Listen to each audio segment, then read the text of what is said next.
Bonjour à tous, première vidéo d'une longue série avec The French Bot. Donc on est très connu sur Instagram, on a 110 000 abonnés sur Instagram, mais on n'explore pas du tout YouTube. Donc c'est parti pour une aventure YouTube.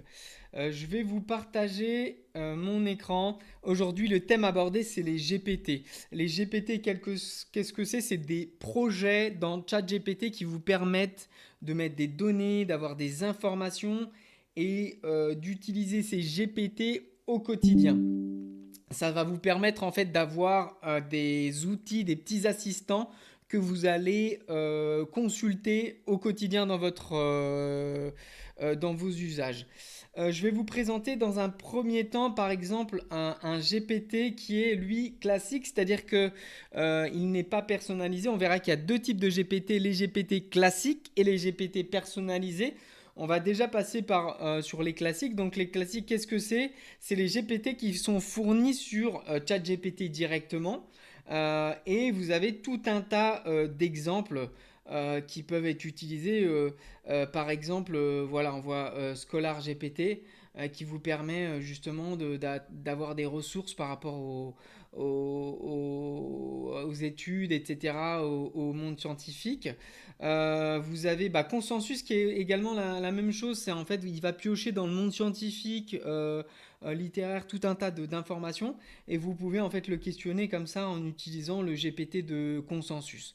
Nous, on va pas s'arrêter à ces GPT qui sont plutôt classiques. Je vous laisserai les explorer. Et sur Instagram, on donne une fiche là des meilleurs GPT que vous pouvez utiliser qui sont publics, si je puis dire. Nous, on va explorer les GPT et surtout créer un GPT personnalisé. Pour ça, on va cliquer sur la partie en haut à droite de ChatGPT et on voit qu'on a un onglet qui s'ouvre à gauche avec écrit Nouveau GPT. Donc nous, on va faire ça pour répondre à des mails parce que je trouve ça essentiel. Nous, on a plusieurs GPT là sur la réponse de mails. On a aussi une automatisation avec N8N, mais les GPT, on va rester là-dessus. C'est des choses qu'on utilise quand même assez fréquemment. Donc on va le nommer, on va faire par exemple un salon de coiffure qui aurait besoin de répondre à des mails qui sont répétitifs, les tarifs, les horaires, est-ce qu'il faut venir en avance, quelle coupe vous faites, est-ce que vous êtes visagiste. Donc on va proposer donc ce GPT, donc on va le nommer. On va mettre GPT salon de coiffure réponse mail.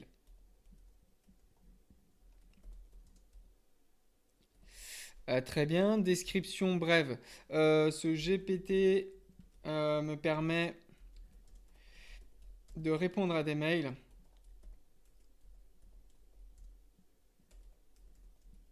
de répondre aux mails reçus via la boîte mail de mon salon de coiffure. Super. Donc là, le descriptif, je ne sais pas s'il y a une grande utilité de le décrire, mais en tout cas pour moi c'est beaucoup plus clair. Et c'est surtout dans les instructions qu'il va falloir être très clair. Et on le verra plus bas, on peut mettre aussi une base de connaissances. Donc les instructions, c'est les connaissances qu'on va donner au GPT. Et c'est sur ces connaissances qu'il va aller puiser pour répondre aux mails.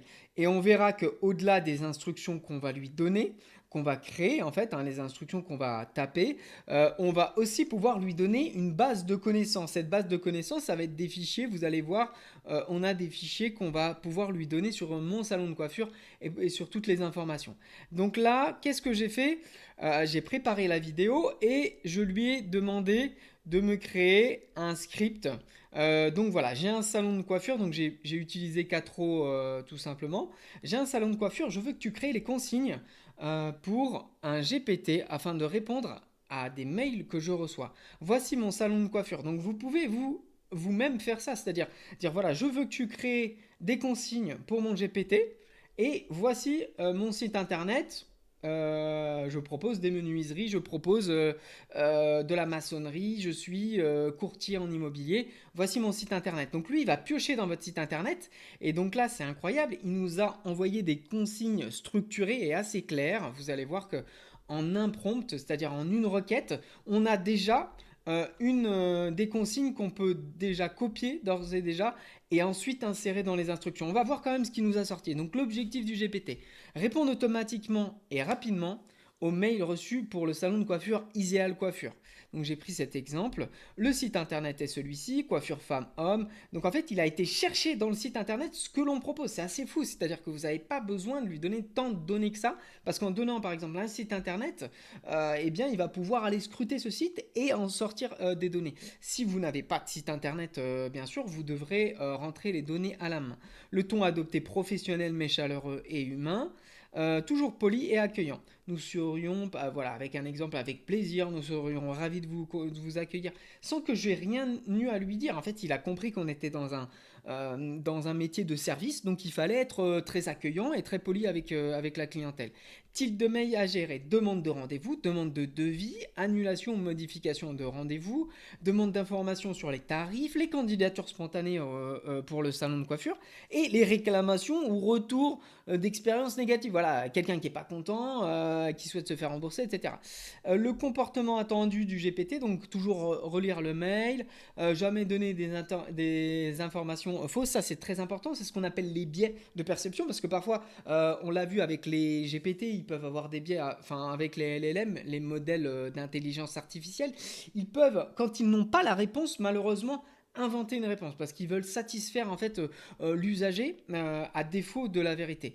Tu inclus des liens quand c'est nécessaire, donc prenez un rendez-vous, tarif, etc. Donc ça c'est assez, vous gagnez du temps en fait parce que vous avez juste finalement à lui, eh bien lui donner des instructions une fois et ensuite il va réitérer sans vous.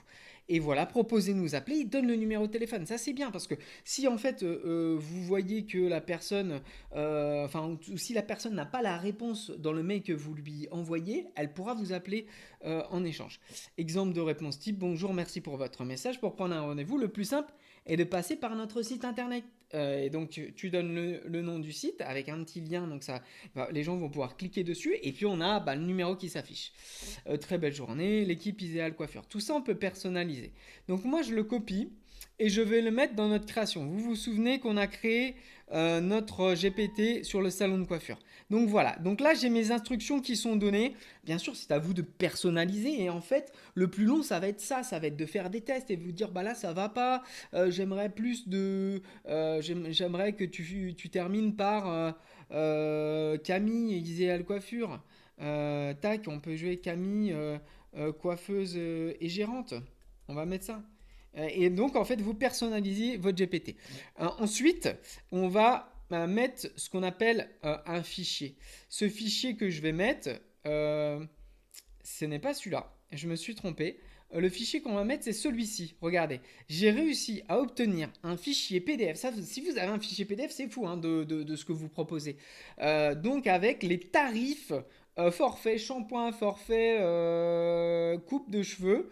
Donc, j'ai tous les tarifs junior, homme, femme du salon de coiffure. Donc là, je le télécharge et je vais pouvoir l'intégrer. Donc salon de coiffure, tac, je vais pouvoir l'intégrer dans mon GPT. C'est-à-dire que là, je viens charger dans ma base de connaissances mes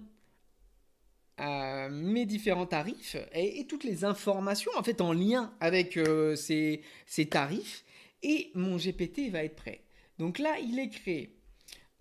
Vous allez voir, donc la petite flèche est là.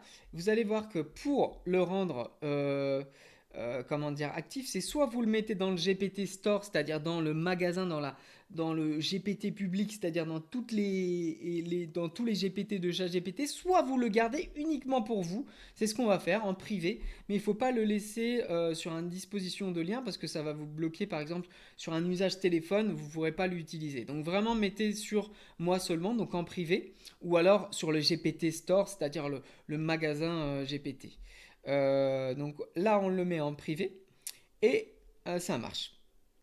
Donc on va prendre l'exemple d'un mail qu'on aura reçu et on va surtout voir le GPT. Donc là, très bien. On a mon GPT salon de coiffure. Ce GPT me permet de répondre aux mails reçus via la boîte de mon salon de coiffure. Donc, bonjour. On va faire une demande. Tac. Par exemple, un mail qu'on aurait reçu. Je souhaite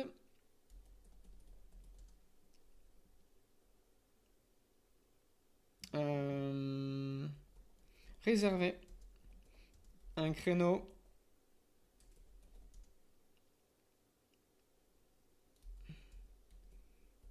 ce mardi 15 juillet à... il est quelle heure? 15h23 et bah à 17h au salon. Pouvez-vous m'aider? Pouvez-vous prendre le rendez-vous par mail? Et alors, on va voir. Tac. Donc là, je souhaite réserver un créneau ce mardi 15 juillet à 17h au salon de coiffure. Merci pour votre message et pour votre confiance. Pour une prise de rendez-vous, le plus simple est de passer par notre site. Donc c'est ce que je vous disais. Il a carrément intégré. Donc là, si on clique dessus, hop, il va ouvrir le lien et on va aller directement être envoyé sur mon salon de coiffure. Et donc ce mail, il est surtout prêt à l'emploi. C'est-à-dire que vous avez juste à le copier et à le coller dans vos mails. Donc merci pour votre message et votre confiance. Concernant le 1, je ne peux malheureusement pas confirmer le créneau, mais je vous invite à nous appeler rapidement afin de vérifier enfin nos disponibilités. Nous serions ravis de vous accueillir. Il y a le côté encore poli. On va lui demander merci, je passe par le site internet. Par le site internet. Euh, Bonjour à tous, première vidéo d'une longue série avec The French Bot. Donc on est très connu sur Instagram, on a 110 000 abonnés sur Instagram, mais on n'explore pas du tout YouTube. Donc c'est parti pour une aventure YouTube. Je vais vous partager mon écran. Aujourd'hui le thème abordé c'est les GPT. Les GPT, qu'est-ce que c'est? C'est des projets dans ChatGPT qui vous permettent de mettre des données, d'avoir des informations et d'utiliser ces GPT au quotidien. Ça va vous permettre en fait d'avoir des outils, des petits assistants que vous allez consulter au quotidien dans vos usages. Je vais vous présenter dans un premier temps par exemple un GPT qui est lui classique, c'est-à-dire que il n'est pas personnalisé. On verra qu'il y a deux types de GPT, les GPT classiques et les GPT personnalisés. On va déjà passer sur les classiques. Donc les classiques, qu'est-ce que c'est? C'est les GPT qui sont fournis sur ChatGPT directement. Et vous avez tout un tas d'exemples qui peuvent être utilisés. Par exemple, voilà, on voit Scholar GPT qui vous permet justement d'avoir des ressources par rapport aux études, etc., au monde scientifique. Vous avez Consensus qui est également la même chose. C'est en fait, il va piocher dans le monde scientifique, littéraire, tout un tas d'informations. Et vous pouvez en fait le questionner comme ça en utilisant le GPT de Consensus. Nous, on va pas s'arrêter à ces GPT qui sont plutôt classiques. Je vous laisserai les explorer. Et sur Instagram, on donne une fiche là des meilleurs GPT que vous pouvez utiliser qui sont publics, si je puis dire. Nous, on va explorer les GPT et surtout créer un GPT personnalisé. Pour ça, on va cliquer sur la partie en haut à droite de ChatGPT et on voit qu'on a un onglet qui s'ouvre à gauche avec écrit Nouveau GPT. Donc nous, on va faire ça pour répondre à des mails parce que je trouve ça essentiel. Nous, on a plusieurs GPT là sur la réponse de mails. On a aussi une automatisation avec N8N, mais les GPT, on va rester là-dessus. C'est des choses qu'on utilise quand même assez fréquemment. Donc on va le nommer, on va faire par exemple un salon de coiffure qui aurait besoin de répondre à des mails qui sont répétitifs, les tarifs, les horaires, est-ce qu'il faut venir en avance, quelle coupe vous faites, est-ce que vous êtes visagiste. Donc on va proposer donc ce GPT, donc on va le nommer. On va mettre GPT salon de coiffure réponse mail.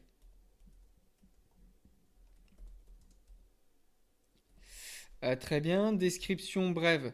Ce GPT me permet de répondre à des mails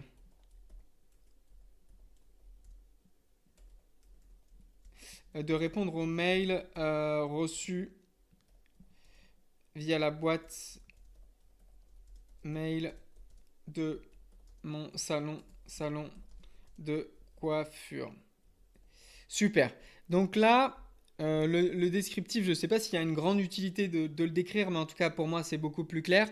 Et c'est surtout dans les instructions qu'il va falloir être très clair. Et on le verra plus bas, on peut mettre aussi une base de connaissances. Donc les instructions, c'est les connaissances qu'on va donner au GPT. Et c'est sur ces connaissances qu'il va aller puiser pour répondre aux mails. Et on verra qu'au-delà des instructions qu'on va lui donner, qu'on va créer en fait, hein, les instructions qu'on va taper, on va aussi pouvoir lui donner une base de connaissances. Cette base de connaissances, ça va être des fichiers, vous allez voir, on a des fichiers qu'on va pouvoir lui donner sur mon salon de coiffure et sur toutes les informations. Donc là, qu'est-ce que j'ai fait? J'ai préparé la vidéo et je lui ai demandé de me créer un script. Donc voilà, j'ai un salon de coiffure, donc j'ai utilisé 4O tout simplement. J'ai un salon de coiffure, je veux que tu crées les consignes pour un GPT afin de répondre à des mails que je reçois. Voici mon salon de coiffure. Donc vous pouvez vous-même faire ça, c'est-à-dire dire voilà, je veux que tu crées des consignes pour mon GPT et voici mon site internet. Je propose des menuiseries, je propose de la maçonnerie, je suis courtier en immobilier. Voici mon site internet. Donc lui, il va piocher dans votre site internet. Et donc là, c'est incroyable. Il nous a envoyé des consignes structurées et assez claires. Vous allez voir que en un prompt, c'est-à-dire en une requête, on a déjà des consignes qu'on peut déjà copier d'ores et déjà et ensuite insérer dans les instructions. On va voir quand même ce qu'il nous a sorti. Donc l'objectif du GPT, répondre automatiquement et rapidement aux mails reçus pour le salon de coiffure Iséal Coiffure. Donc j'ai pris cet exemple. Le site internet est celui-ci, coiffure femme-homme. Donc en fait, il a été chercher dans le site internet ce que l'on propose. C'est assez fou, c'est-à-dire que vous n'avez pas besoin de lui donner tant de données que ça, parce qu'en donnant par exemple un site internet, eh bien il va pouvoir aller scruter ce site et en sortir des données. Si vous n'avez pas de site internet, bien sûr, vous devrez rentrer les données à la main. Le ton adopté professionnel mais chaleureux et humain. Toujours poli et accueillant. Nous serions, voilà, avec un exemple, avec plaisir, nous serions ravis de vous accueillir, sans que j'ai rien eu à lui dire. En fait, il a compris qu'on était dans un métier de service, donc il fallait être très accueillant et très poli avec la clientèle. Type de mail à gérer, demande de rendez-vous, demande de devis, annulation ou modification de rendez-vous, demande d'informations sur les tarifs, les candidatures spontanées pour le salon de coiffure et les réclamations ou retours d'expériences négatives. Voilà, quelqu'un qui n'est pas content, qui souhaite se faire rembourser, etc.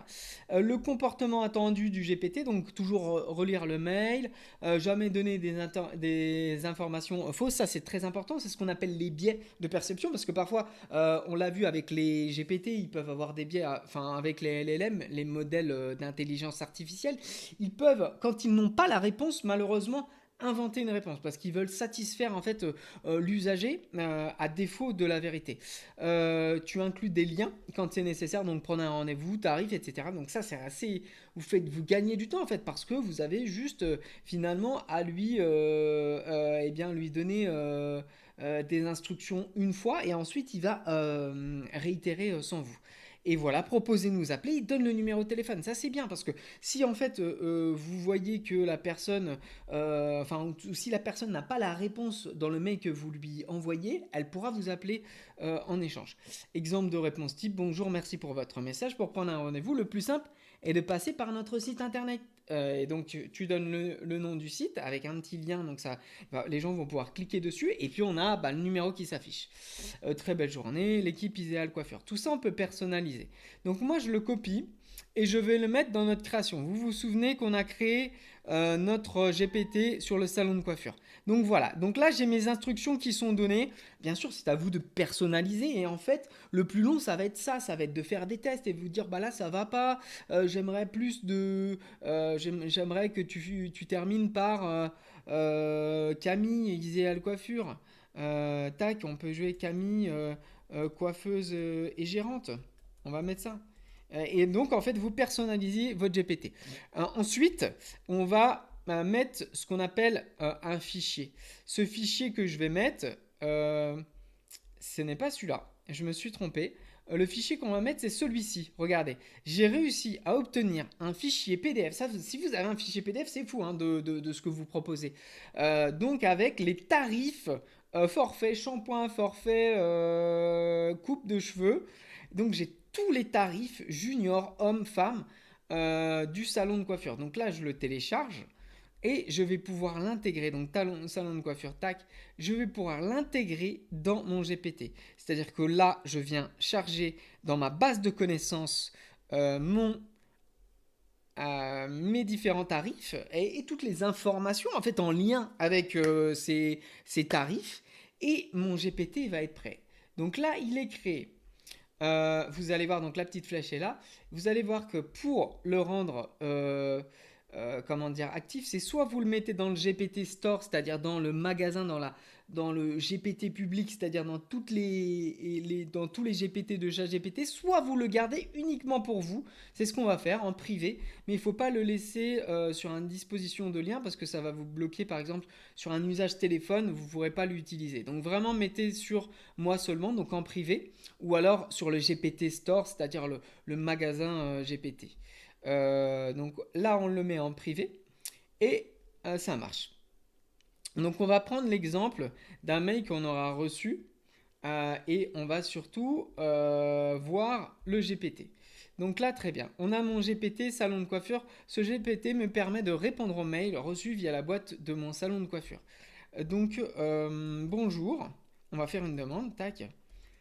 Par exemple, un mail qu'on aurait reçu. Je souhaite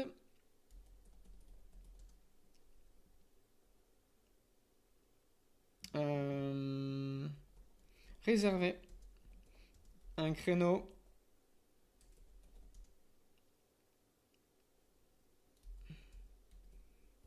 ce mardi 15 juillet à...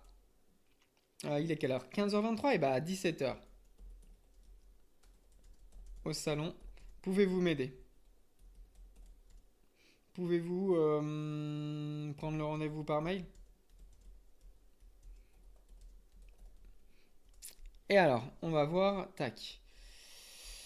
Donc là, je souhaite réserver un créneau ce mardi 15 juillet à 17h au salon de coiffure. Merci pour votre message et pour votre confiance. Pour une prise de rendez-vous, le plus simple est de passer par notre site. Donc c'est ce que je vous disais. Il a carrément intégré. Donc là, si on clique dessus, hop, il va ouvrir le lien et on va aller directement être envoyé sur mon salon de coiffure. Et donc ce mail, il est surtout prêt à l'emploi. C'est-à-dire que vous avez juste à le copier et à le coller dans vos mails. Donc merci pour votre message et votre confiance. Concernant le 1, je ne peux malheureusement pas confirmer le créneau, mais je vous invite à nous appeler rapidement afin de vérifier enfin nos disponibilités. Nous serions ravis de vous accueillir. Il y a le côté encore poli. On va lui demander merci, je passe par le site internet. Par le site internet.